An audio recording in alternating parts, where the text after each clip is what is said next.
తెలంగాణ పౌరులుగా గత 6 రోజుల నుంచి ప్రత్యేక హైకోర్టు కావాలని ఉమ్మడిగా హైకోర్టు చేపట్టినటువంటి నియామకాల ద్వారా ఆప్షన్ల పేరున తెలంగాణలో ఉన్నటువంటి 335 మందికి 157 మంది సీమాంధ్ర జడ్జిలను తెలంగాణ న్యాయ వ్యవస్థలో ఇవ్వడం జరిగింది.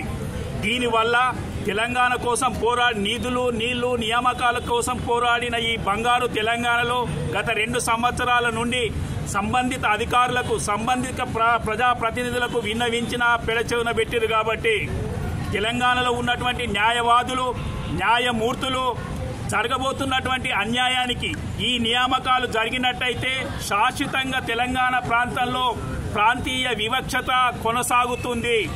తెలంగాణలో న్యాయ వ్యవస్థ మీద ఉన్న నమ్మకం సన్నగిల్లుతుంది. మేము తెలంగాణ న్యాయవాదులుగా అడుగుతున్నది ఏంటంటే, చీఫ్ జస్టిస్ ఆఫ్ హైదరాబాద్ ఏదో కామన్ హైకోర్టు ఉన్నారో భోస్లే గారు, మీరు వెంటనే మరోసారి ఆలోచించి ఇచ్చినటువంటి నియామకాలను విత్డ్రా చేసుకోవాలి, రీకాల్ చేసుకోవాలి. అదేవిధంగా ఇక్కడ ఉన్నటువంటి 2 రాష్ట్ర ప్రభుత్వాలు కూడా స్పందించి మీ లెజిస్లేచర్ మీ యొక్క ఎగ్జిక్యూటివ్ బాడీ సపరేట్గా ఉండి 2 సంవత్సరాల నుంచి పరిపాలన చేస్తున్నారే, మరి న్యాయ వ్యవస్థ ఉమ్మడిగా ఉండడం వల్ల ప్రభుత్వానికి ఇక్కడ ప్రజలకి తెలంగాణ న్యాయవాదులకి కక్షిదారులకి వివక్షత అనేది ఏర్పడుతుంది. కాబట్టి వెంటనే మీరు స్పందించాలి. 2 ఓట్లు 1 ఓటు 2 రాష్ట్రాలు అన్నటువంటి కేంద్ర ప్రభుత్వం, కేంద్ర న్యాయ శాఖ మంత్రి తెలంగాణ న్యాయ వ్యవస్థ పైన చక్కలిగింతలు చేయడము, చెలగాటం ఆడడం చేస్తుండో అది మంచి పద్ధతి కాదని మేము అడుగుతున్నాం. కేంద్ర ప్రభుత్వాన్ని మేము కోరేది ఒకటే, గతంలో ఎన్డీఏ ప్రభుత్వం వాజ్పేయి ప్రధానమంత్రి గారు ఉన్నప్పుడు 3 రాష్ట్రాలను ఏర్పాటు చేసి 3 హైకోర్టులను చేసి ఆ ప్రాంతంలో న్యాయాన్ని కాపాడారు.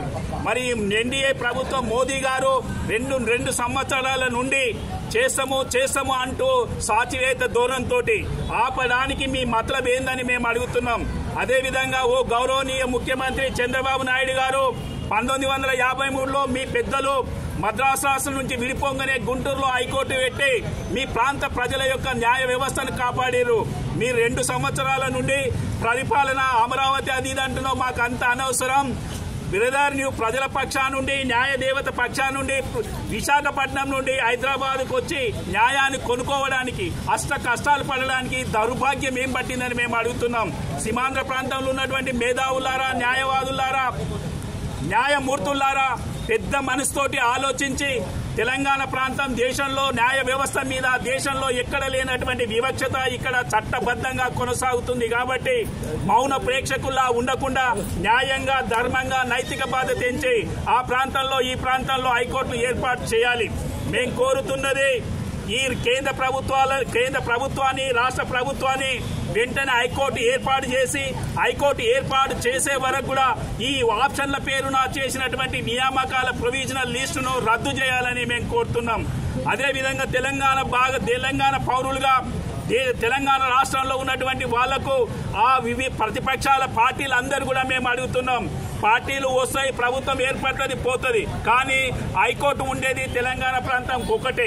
రాజకీయాలకు అతీతంగా న్యాయవాదులు పోరాడుతున్నటువంటి సంఘటిత శక్తికి మీ చేతినిచ్చి న్యాయ వ్యవస్థను తెలంగాణలో కాపాడవలసినటువంటి అవసరం ఉంది. ఆ దిశగా మీరు కూడా ప్రయాణించాలని మనవి చేస్తున్నాం. జై తెలంగాణ.